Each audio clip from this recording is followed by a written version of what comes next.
Bonjour à tous, bienvenue sur Échec et Pédagogie pour la tactique du jour. Salut Romu. Salut Laurent, salut à tous. Alors aujourd'hui une partie jouée en 2005 entre Zavgorodny et Moisenko Alexander. Le trait est au noir, comme d'habitude nous vous invitons à mettre en pause la vidéo et à chercher par vous-même la solution de cette petite tactique. Et ensuite Romu va absolument tout vous expliquer. Donc effectivement, le trait est au noir et c'est très très important puisqu'on voit que la situation est très tendue. Il est assez facile de voir que les noirs sont postés de manière agressive, notamment on voit les deux tours en H6 et H5 qui sont en face du roi blanc et qui visent directement le pion, notamment le pion H2. On voit le cavalier F4 qui est aux avant-postes, qui rôde autour des cases G2, H3, D3, E2, enfin, on sent qu'il va avoir rapidement son mot à dire. La dame D3 également n'est pas en reste, puisqu'elle elle a quand même un œil sur notamment le cavalier F1, et donc elle n'est pas très éloignée de la zone d'opération. Du côté des blancs, on voit quand même que les deux tours en E1 et E5 sont bien postés sur la colonne ouverte et la tour E5 est capable de faire un échec sur E8, donc c'est quand même quelque chose d'important. Quand je disais tout à l'heure que le trait était au noir et que ce n'était pas un détail, voilà la raison, c'est que les blancs menacent, en tout cas ont la possibilité de faire un échec qui pourrait perturber un peu les plans des noirs. On voit que le cavalier F1 joue un rôle très important puisqu'il défend le pion H2. C'est le seul, avec le roi, c'est le seul défenseur du pion H2. Donc le cavalier F1 est vraiment la pièce maîtresse de défense des blancs. Et la dame F2 défend le pion G2 et le cavalier F1, mais ne défend pas trop les points importants, on va dire. Donc ici, il est urgent de passer aux choses sérieuses immédiatement avec les noirs. Et on l'a dit, le pion H2 est vraiment sous pression et son seul défenseur, c'est le cavalier F1. Et au miracle, on peut supprimer ce cavalier F1, alors en utilisant les grands moyens, mais c'est quand même quelque chose que l'on doit regarder et c'est le bon coup, c'est dame prend F1. D'accord, donc on sacrifie la dame pour éliminer le défenseur d'H2. Évidemment, il faut avoir tout calculé jusqu'à la fin. Alors, deux réponses possibles. Qu'est-ce qui se passe sur tour prend F1 ? Alors, sur tour prend F1, c'est assez rapide. On va bien sûr capturer le pion H2 sur échec, puisque c'était le but. Et sur tour G1, on voit que sur roi G1, on voit que ce roi est complètement bloqué par ses propres pièces. La tour F1, mais aussi la dame F2. Tout à l'heure, je disais que la dame F2 ne jouait pas un rôle essentiel dans la défense, mais c'est pire que ça. En fait, elle gêne la défense, puisque le roi ne peut pas s'échapper. Et donc, évidemment, il y aurait tour H1 mat.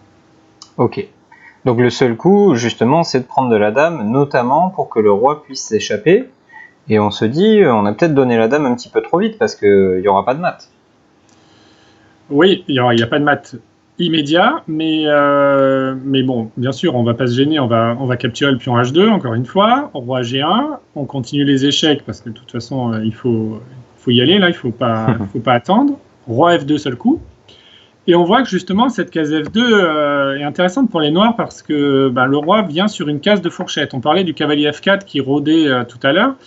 Et on voit que la tour E1, la tour E5 et le roi F2 sont vulnérables si le cavalier F4 se rend sur la case D3 à un moment. Alors bien sûr, là pour le moment, c'est pas possible, mais il faut avoir ça en tête. C'est un signal supplémentaire qui vient s'ajouter au problème des blancs. Et donc ici, il suffit de capturer la dame. Donc bien sûr, tour prend F1.